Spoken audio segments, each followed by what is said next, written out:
It's a beautiful day outside. You're going for a walk, everything's fine, Saturday afternoon, and yeah, maybe you're like me, you live near a big city, like Miami's 45 miles south of me approximately. I'm walking outside and all of a sudden I see this huge mushroom cloud over Miami. It's pretty obvious a nuclear bomb just went off. I run into the house, turn on the news, and I realize that mayhem has happened. It's really happened. 50 US cities were just simultaneously hit by terrorists and nuclear bombs. Nuclear power plants were hit with nuclear bombs. We're talking about, whoa, what do we do now? Let's talk about it. Welcome to weaponseducation.com.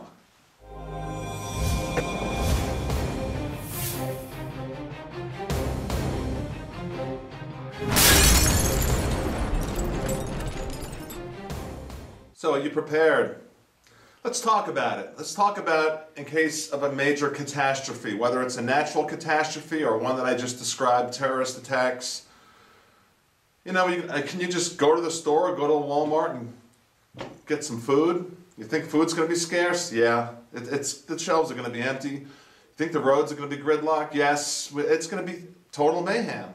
And I was affected by Hurricane Wilma. I was hit directly by a storm that wasn't supposed to be all that bad, and it turned out to be a massive, like Cat 3 or 4 hurricane. And actually, my neighbor died in that storm, right next to me, in the house right next to me. And it was such a mess after the 3 days after the hurricane hit that his body was not even removed for 3 or 4 days because there was no way to even contact. You can't just call 911. There's no phones. There's no power. There's no nothing. Forget about driving anywhere. There's too much debris in the streets.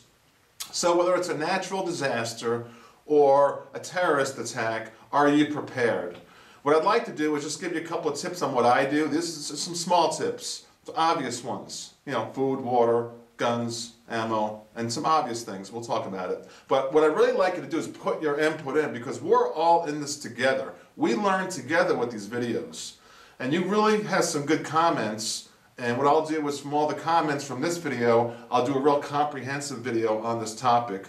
You know, what to do if a catastrophe happens. Okay?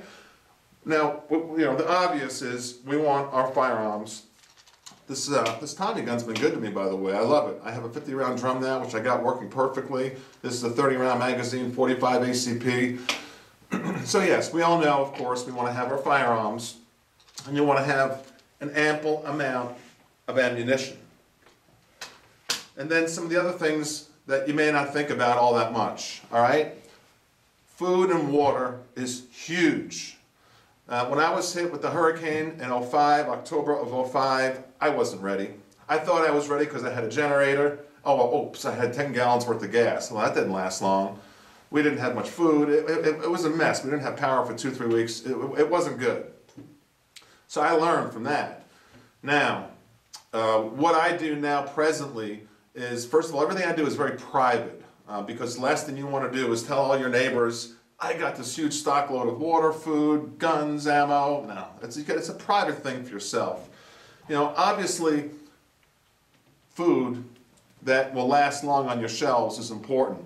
So I know times are tough right now and money's tight, but I really think it's something that you may want to consider.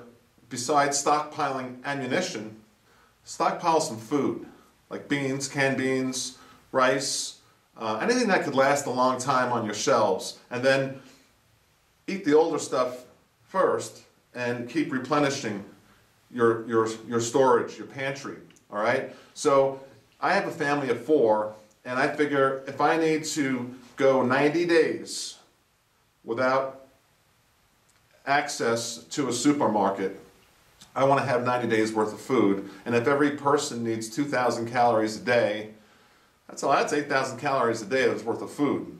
So, yeah, I really do have a lot of food, and different locations too. So I can go from this location to that location, and there's always stockpiles of food for myself. And now water, we're going to die without water. These 5-gallon drums, I've got 20 of them, at least. I have the whole side of my garage is lined up with them. They get delivered by this company called Zephyr Hills we have in Florida here. But I just tell the guy, you know, bring an extra 5, bring an extra 5, and then sooner or later I'm loaded up with water. So yeah, you have to have a lot of spare water, and these 5-gallon drums is, in my opinion, the way to go. You also may want to have like chlorine tablets and things to purify water. And I'm really asking for everyone's input on what you do, because like I said, from all of your input, that's where we're going to go with this for phase 2, to do a more of an in-depth video in case of a total catastrophe. Are you prepared? We need food, we need water, we need guns, we need ammo, we need to keep it to ourselves. How about a bicycle? Did you ever think of that? I tell you, depending on where you live, where I live in South Florida, it's all flat, it's a great place to bicycle around, but I tell you, I think when the hurricane hit, during that 2 weeks without power, no way to get gasoline, you can't drive, and even if you wanted to drive, everything was wiped out as far as all the red lights, green lights, and the intersections were just so gridlocked, you couldn't drive. It was ridiculous. Bicycle, boy, I did more bicycling that 2 weeks than the whole last 10 years of my life at the time. So yeah, a bicycle is something you may want to consider keeping, you know, because driving a car is not going to be realistic if that happens. I'm going to keep this video short. I just want to open up everyone's eyes and let you know, prepare, and let's start doing a series of videos according to your input and your comments, and get more comprehensive and do a really good video on what to do in case catastrophe strikes. I'm going to keep it short. As always, thank you. Please tell a friend, please subscribe. Check it out.